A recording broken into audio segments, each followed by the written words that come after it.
Hoy, Sisi! Sino ga? Ako'y maliligo. Nandito yung mag-i-estimate ng bahay. Pina-estimate ko lang iyo. Maganda ka daw ng 30 mil.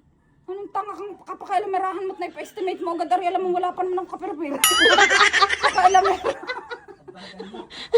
Hinihintay ka doon. Guys, ako yan yung ano sa pakailamerahan niya si Lips at saka yung sigang yan. Na ipa-estimate, alam naman wala akong pera. Pag nagawa rin ng maggagawa, saan ako hahilang pagbaya? I-deliver na daw yung yung mga Ba ako'y tatagong tanga ka, alam mo wala akong pera. Nagpa-deliver na kaya? Tawagay si baklang tanga. Parang mga abnormal. Basta sabi nung mag-i-estimate ay 30 mil daw. 30 mil materialis pala, wala pa ang labor. Di naman, tig-15 kayo ni Lips. Tapos kay Tito Arjan sa labor. Oh. Di rin, ang bahay ko. Tapos, pag singila na, sorry, lista nyo muna sa tubig. Ba hindi. Kailangan mo daw pumunta doon at nandun na mag-i-estimate. Gay, kau gay tanga. Alam mo, wala pang kapera. Aringat kaya lang nagkakaroon ng gamit sa bahay, ipuro pre-sample bago ipa-estimate mo yung 30 mil. Hindi, nasisiraan na ng tuktok. May alkansya. Pwede Hoy. ibigay na ayon doon sa mga Nag-aangkal siya pa ako para may pampapinish ako ng bahay. Oh. Eh ngayon ang laman ikakaunti pat babagong umpisa. Ay sige, Guys, sorry. paano ba yun mga nakaka-30 mil agad yan? Sa tingin mo? Ay na, madami na pala eh. Ibigay mo na rin doon sa mag-i-estimate. Baka ibalibang sa akin na mag-i-estimate at wala pang 200 ang laman niya. Hoy, mahiya ka naman at 140 nga ang inihulog ko kanina. Buwan ko ito ah. Oh, apil ka muna maligo. Gasalib na ako'y walang stress sa paliligot, ako'y narituloy na. Ay, isipin ko pa yung 30 mil saan ko huhuguting bulsa yan. Ano kay Tito George? Dito ay siya yung panlabor. Ako'y wag yung idamay at hindi naman ako natira dito. Ay, dito ko ngayon ah. Dinday nilang ako. Ako'y inaaway ni Kika. Ano inaaway? Inaway pa ni Kiki, alam na may pistola. Pusya na! Inaaway niya ako, guys. Huwag kayong magawa yan. May impression sa dugo. Inaaway na. Binabato ng ganito. Yan. Nag-away ang dalawang. Nag-away ang dalawang infection. Infection sa ihit. Infection sa dugo.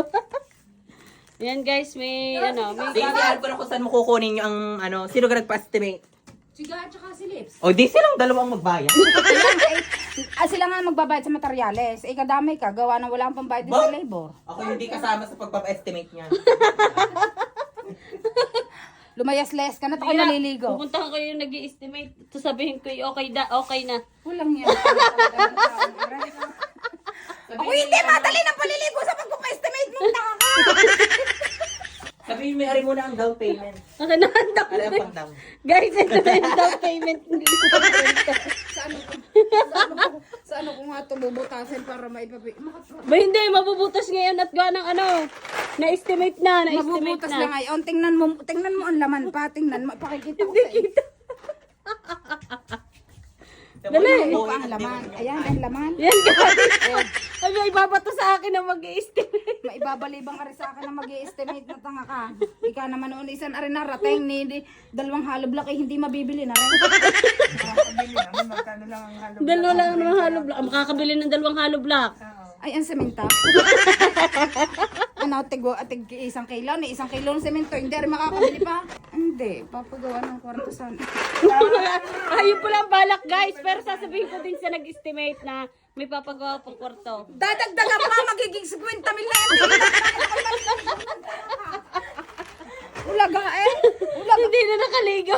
Guys, ulaga talaga siga. Alam na wala naman akong hawak na pera. Magpapa-estimate ang dalawa ni Lips ng tigta 30 mil din sa bahay na are.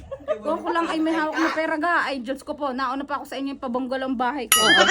Ang akin nga ipapabungga ko na ng kaunti. Yan, oh. Ikaw, may pera at mayaman-yaman ka na. Anong mayaman-yaman? Kung hindi lang sa prisa puli, hindi makakabili na. Ayun nga. Yung mga komisyon ko sa pre-sample ay iniipon ko nga at pampagawa nga din ng bahay para na hindi masabihan na bili ng gamit eh hindi nakakagawa ng bahay. Alam na mga pre-sample lang. Kaya nga, akala mo makakabili ako ng kosoba, porniso, Kaya, oo. mga divider. Ayun guys, yung mga pre-sample, papaliwanag lang ho namin sa inyo. Oo, yung Hindi namin binibili yon dahil may nag-comment ho sa amin na ako daw ibili ng bili. Eh, hindi ko daw maipagawa ang bahay namin. Gusto ko, nag-iipon pa po, wag muna po kayo mainip. Akala may makakabili ako ng kusobang. Ayan, tigi-tigi sa kami makakabili ako noon. Ay, sa mahal na kusoba. Akala may makakabili ako nung gastob na yung akala may glass skin. Akala may makakabili ako ng tower pa na ganyan. Ay, magkano yun? Kahit pa ako ibig na ibig, hindi ko mabibili yun. Natuunahin ko muna yung pangangailangan din sa bahay. May true. Di ka? Makakabili ako niya Kaya mga red guys, shirts na yan. hintayin nyo lang po ang pag-iipon namin at kami magpapaayos din ng bahay. Kaya nga, pero huwag mo akong pangunahan sa Pero pagpapa-estimate. na-estimate ko na, bebe. Huwag na nga mali. Yan ang nalasik ang aking panty. Nasaan ang pante? Galumayas-layas ka na sa pagpapa-estimate mo. Baka mukha mo ang ma-estimate ko. Tingnan mo. Tanga ka. Sige, pupunta na ako kay Lee. Napa-estimate ang bahay. Walang kaalam-alam ang may-ari. Wag ay dadating din na mag-estimate. Akin na po yung down payment. Patay ka sa akin. Gulong ako noon. Sige na, diyan ka na. Asa na yung nakausap mong nag-estimate? Di kayo in-estimate na ang bahay ni call center? In-estimate ng bahay ni call center, Walang kaalam-alam. Pinasukatan ko ang bahay ni call center nang hindi niya alam. Wala naman siyang pampagawa. Sabi ko, maganda na ng 30.